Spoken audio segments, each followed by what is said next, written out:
подхожу, сейчас будет салют, да? Вот так всегда бывает. Здравствуйте, друзья!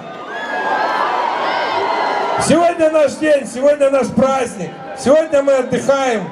Очень сильно надеюсь, нас не будет очень ругать полиция, если мы немножко задержимся. Только тихо. С праздником, друзья мои!